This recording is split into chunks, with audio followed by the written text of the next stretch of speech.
ये खबर अमेरिकी राजनीति के सबसे बड़े संकटों में से एक गवर्नमेंट शटडाउन की ओर इशारा करती है। आइए मैं इसको पूरी तरीके से समझाता हूं कि ये अमेरिका में गवर्नमेंट शटडाउन का क्या मतलब है, क्यों हुआ और इसके क्या क्या प्रभाव पड़ने वाले हैं। मैं आपका गाइड ओजंग और मेरे साथ बने रहिए क्योंकि बहुत रोचक तरीके से, बहुत बेसिक तरीके से मैं आपको इसकी पूरी ABCD समझाने जा रहा हूं। तो दोस्तों अभी क्या सिचुएशन है, अमेरिकी सरकार का खर्च चलाने के लिए हर साल कांग्रेस यानी वहां की जो संसद होती है को बजट या एप्रोप्रिएशन बिल पास करना होता है। फिलहाल डेमोक्रेट्स और रिपब्लिकन, अमेरिका में दो पार्टीज हैं, के बीच खर्चों को लेकर भयानक टकराव है। एक डेडलाइन दी गई थी बुधवार रात 12 बजे, समय पर समझौता नहीं हुआ जिसकी वजह से 21वीं बार, जी हां, अमेरिका में 21वीं बार 1977 से अब तक सरकार आंशिक रूप से बंद यानी शटडाउन हो गई है। गवर्नमेंट मिशनरीज शटडाउन हो चुकी हैं। अब समझते हैं कि आखिर विवाद किस बात पे है।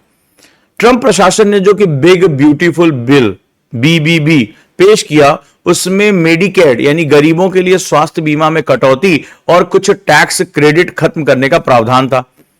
डेमोक्रेट्स इन कटौतियों को पलटने और स्वास्थ्य बीमा प्रीमियम पर टैक्स क्रेडिट बढ़ाने की मांग कर रहे थे। यानी रिपब्लिकन और डेमोक्रेट्स पे जो स्वास्थ्य बीमा है गरीबों के लिए, उसको लेकर विवाद बना हुआ था। डोनाल्ड ट्रंप कहते हैं ये सब कुछ फालतू है, ये सब हमें करने की जरूरत नहीं है। एक बार आप भारत को पलट के देखिए, हम दुनिया की कितनी बड़ी आबादी को फ्री स्वास्थ्य, फ्री एजुकेशन देने की बात करें, और ये अमेरिका जो कि अपने आप को बहुत बड़ा देश कहता है, बहुत ताकतवर देश कहता है, इसकी हालत खराब है। अब रिपब्लिकन्स इसे मानने से इनकार कर रहे हैं। तो अब सोचते हैं कि ये, अब हम जानने की कोशिश करते हैं, सॉल्व करते हैं कि शटडाउन का असर क्या होगा। तो फेडरल कर्मचारियों पर सबसे पहले सीधा असर होगा, यानी कि फेडरल का जो स्ट्रक्चर है, अमेरिका के कर्मचारी, 8 लाख कर्मचारी डायरेक्टली इसकी चपेट में आ जाएंगे। एक्सेप्टेड वर्कर्स जैसे पुलिस, सुरक्षा, fire fighter, air traffic controller, सैनिक, इन सबको बिना वेतन के काम करना होगा, इनको सैलरी नहीं मिलेगी। बाकी लाखों कर्मचारियों को फॉरलॉ यानी कि अनिवार्य छुट्टी, बिना वेतन के छुट्टी पर भेज दिया जाएगा। दो सबसे महत्वपूर्ण डिपार्टमेंट ऑफ डिफेंस, 3,35,000 कर्मचारी छुट्टी पर भेज दिए गए। 4,40,000 को बिना वेतन के काम करना होगा।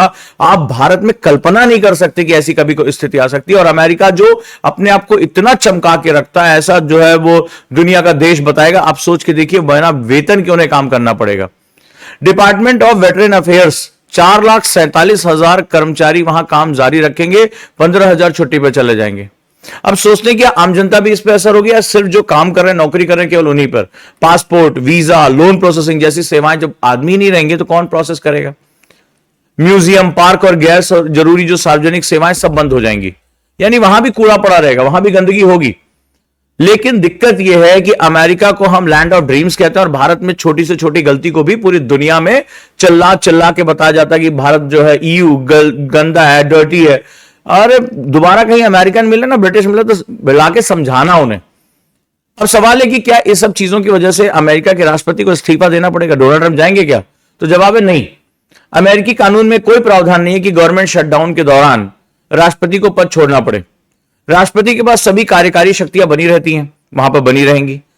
पिछली सबसे लंबी, लास्ट टाइम जब हुआ था, 35 दिन का शटडाउन हुआ था 2018-19 में। और मजेदार बात है, ये डोनाल्ड ट्रंप जो थे, इन्हीं के कार्यकाल में हुआ था।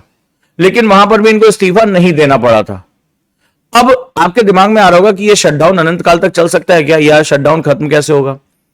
तो जो कांग्रेस है वहां की, यानी हाउस प्लस सीनेट, वो नया फंडिंग बिल पास करेगी और राष्ट्रपति उस पर हस्ताक्षर करेंगे। राष्ट्रपति अकेले शटडाउन खत्म नहीं कर सकते, उसको कांग्रेस के पास जाना पड़ेगा। और मौजूदा हालात में भले ही सीनेट में रिपब्लिक बहुमत में है, लेकिन नियमों के चलते उन्हें कम से कम 8 डेमोक्रेटिक वोट की जरूरत पड़ती है। वो जरूरत पड़ने वाली है, यानी उन्हें डेमोक्रेट्स को अपने साथ लेकर आना पड़ेगा। अब सवाल है कि भारत में तो जरा जरा सी बात पे विरोध शुरू हो जाता है, विपक्षी पार्टियां एक दूसरे को टांग खींचना शुरू करती। क्या अमेरिका में भी ऐसा होता है? तो माइक जॉनसन जो स्पीकर है रिपब्लिकन्स के, तो डेमोक्रेट्स कह रहे हैं कि डेमोक्रेट क्रेजी डिमांड से पीछे नहीं हट रहे हैं। वहां भी आरोप प्रत्यारोप शुरू हो चुका है। जो डेमोक्रेटिक लीडर हैं चक शुमर, वो बिल में डेमोक्रेट्स का जरा भी योगदान नहीं, जिम्मेदारी रिपब्लिकन्स की है, हमारे ऊपर क्यों डाल रहे हो? और अमेरिका की जनता जो है वो हाथी और गधे के बीच में पिस रही है। तो इस तरह से अगर हम बात करेंगे तो अमेरिका का जो चेहरा है ना, जो पूरी दुनिया में कह रहा है कि हम ये करेंगे वो करेंगे, ये वाकई में बहुत ही खतरनाक जो है देश के रूप में उभर रहा है। जो लैंड ऑफ ड्रीम्स नहीं है ये, ये अपने लोगों को कोई भी मदद नहीं कर पा रहा है। ये बेसिकली पूरी दुनिया के शोषण पर आधारित है। ट्रंप कह रहे हैं कि लोग समझदार, वे जानते हैं कि असली दोष डेमोक्रेट्स का, डेमोक्रेट्स ने ऐसा जानबूझ के किया। लेकिन सवाल है अमेरिकन जनता का क्या होगा, उन गरीबों का क्या होगा जिनके लिए हेल्थ बिल इतना महत्वपूर्ण है। अब बात करते हैं कि इस बार का शटडाउन चर्चा में क्यों है, क्या यह गंभीर है या ऐसा होता रहता है अमेरिका में। तो ये शटडाउन बहुत इंपॉर्टेंट, क्योंकि इस बार OMB, office of management and budget, ने केवल अस्थायी बंदी नहीं की है, बल्कि कुछ विभागों में स्थायी छटनी या रिडक्शन इन फोर्स की तैयारी शुरू कर ली है। उनको निकालकर बाहर करना है उन्हें। यानी अगर ये लंबे समय तक चलता है तो लाखों नौकरियां स्थायी रूप से परमानेंटली जा सकती हैं। अमेरिका में एक नया रिसेशन का दौर आ सकता है। अब आप सभी जागरूक हैं, आपको लग रहा होगा कि क्या भारत इससे अछूता रहेगा, भारत पे इसका असर पड़ेगा, दुनिया पे इसका असर पड़ेगा।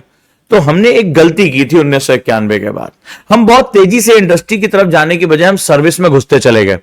हमें लगा ये आईटी का बूम हमें दुनिया का सरताज बना देगा, हमें अमेरिका में नौकरी, ब्रिटेन में नौकरी, सिलिकॉन वैली हमारे सपनों में आते थे भाई। अब जरा देखो कि वही सपने कैसे हमारी आंखों में चुभेंगे।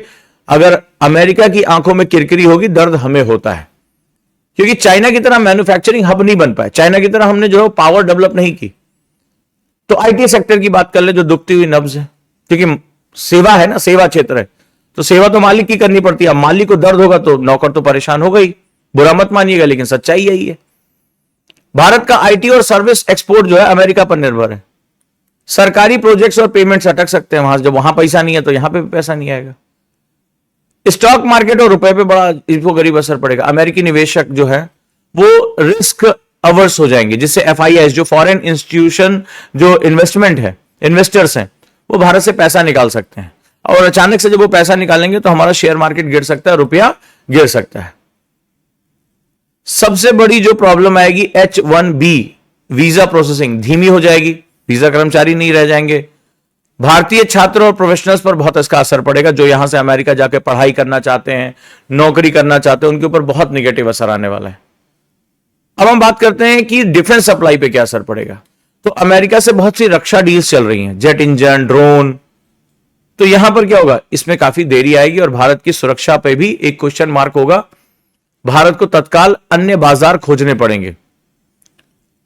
तो भारत के साथ साथ क्या दुनिया पर भी असर होगा? बिल्कुल असर होगा। डॉलर कमजोर हो सकता है।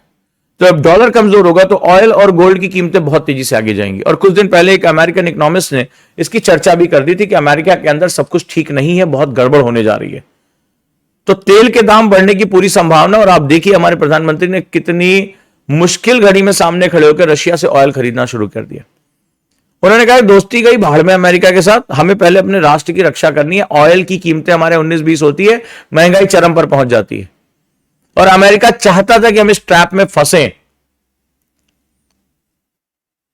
क्या होगा वैश्विक जो यानी ग्लोबल जो सप्लाई चेन है। तो अमेरिका की एजेंसियां जैसे फेडरल मैरीटाइम कमीशन काम ना करे तो वैश्विक व्यापार प्रभावित होता है, यानी दुनिया की सप्लाई चेन डिस्टर्ब हो जाएगी। जो यहां से जहाज जा रहे हैं, आ रहे हैं, वो दिक्कत हो जाएगी। जियोपॉलिटिक्स अगर हम बात करेंगे तो अगर अमेरिका अपने अंदरूनी संकट में उलझा रहेगा, यह मौका चीन के लिए शानदार है।